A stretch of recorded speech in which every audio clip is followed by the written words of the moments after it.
নমস্কার নমস্কার বন্ধুরা, তোমাদের সকলকে নমস্কার আমার চ্যানেলে। আজকে যে জায়গাটার সম্পর্কে তোমাদের সকলকে এলিব্রেট করব বা বলবো, সেটা আমাদের সকলেরই ড্রিম, আমাদের প্রত্যেকের ড্রিম যে এই জায়গাটা আমরা পৌঁছাই এবং নিজের বাইকে করে পৌঁছাই, তাহলে তো আরও মন আর কি খুশি থাকে। তো সেক্ষেত্রে আজকে যে জায়গাটা তোমাদের সম্পর্কে ডিসকাস করব সেটা হলো কি Ladakh, the land of high passes.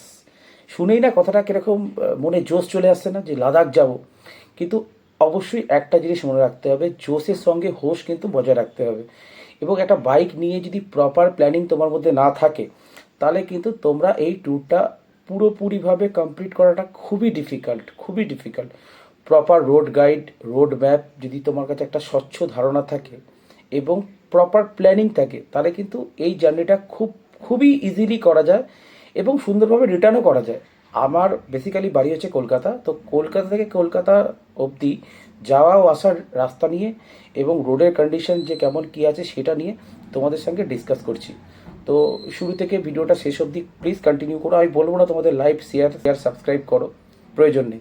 But এই ভিডিওটা দেখে যদি তোমাদের একটু উপকার হয় এবং সেই উপকার নিয়ে তোমরা যদি লাদাখ অবধি পৌঁছাতে পারো, এটা আমার কাছে enough, that is enough for me. তো শোনো, আর বেশি কথা না বালিয়ে ভিডিওটা স্টার্ট করা যাক।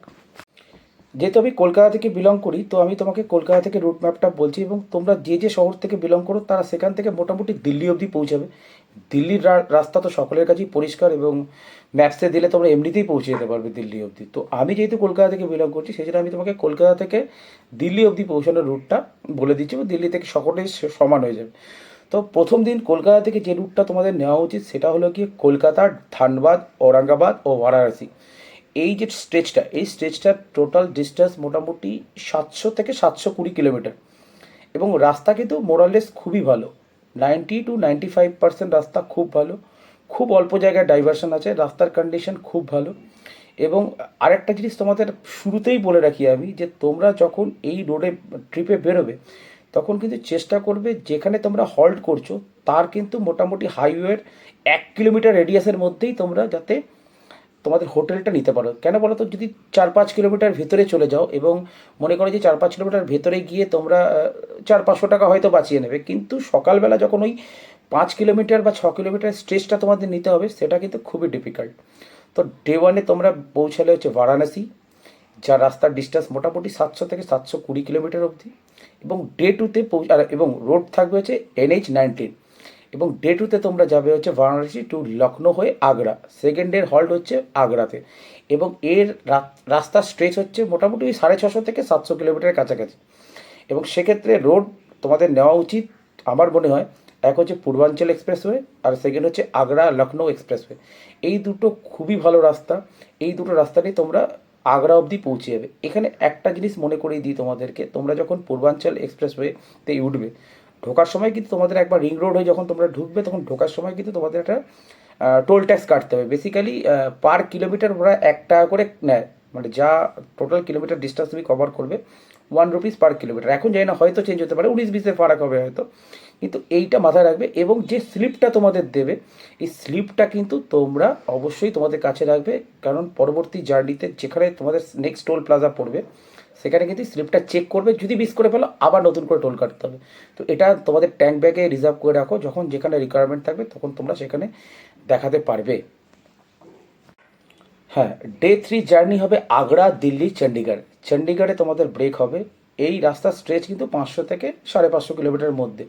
যেহেতু প্রথম দুদিন তোমাদের মোর দ্যান 700 কিলোমিটার স্ট্রেচ নিতে হচ্ছে, সেই জন্য ডে 3তে একটু কমানো, যদিও খুব একটা কম নয়। 500 কিলোমিটার ট্রাভেল করতে তোমাদের 12-13 ঘন্টা এমনিতেই লেগে যাবে, কিন্তু তোমাদের স্ট্রেসটার তুলনায় একটু কম রাখা হয়েছে যাতে চণ্ডীগড় অবধি গিয়ে তোমরা হোটেল নিতে পারো, হোটেল নিয়ে আরামসে স্টে করতে পারো। এবং এর ডিস্টেন্স 500 কিলোমিটার তোমাদের আগেই বললাম। এবং রোড হওয়া উচিত যমুনা এক্সপ্রেসওয়ে এবং NH-44। রাস্তা খুব ভালো, তোমরা খুব সুন্দর টাইম মতো পৌঁছে যাবে। একটা জিনিস মাথায় রেখো, চেষ্টা করবে একটু সকাল সকাল মানে স্টার্ট করা, কিন্তু আমি রাতের রাইড কখনোই বলবো না প্রেফার। খুব যদি রিকোয়ারমেন্ট না থাকে তাহলে রাতে রাইড করার কোনো প্রয়োজন নেই। চেষ্টা করো সূর্যের আলোতে যাতে তোমরা রাইডটা কমপ্লিট করতে পারো। ডে 4-এ তোমাদের জার্নি হবে চণ্ডীগড় থেকে। আর্লি মর্নিং উঠে ব্রেকফাস্ট করে তোমরা স্টার্ট করলে মানালির উদ্দেশ্যে। এই রাস্তার ডিস্টেন্স 300 কিলোমিটার রাখা হয়েছে।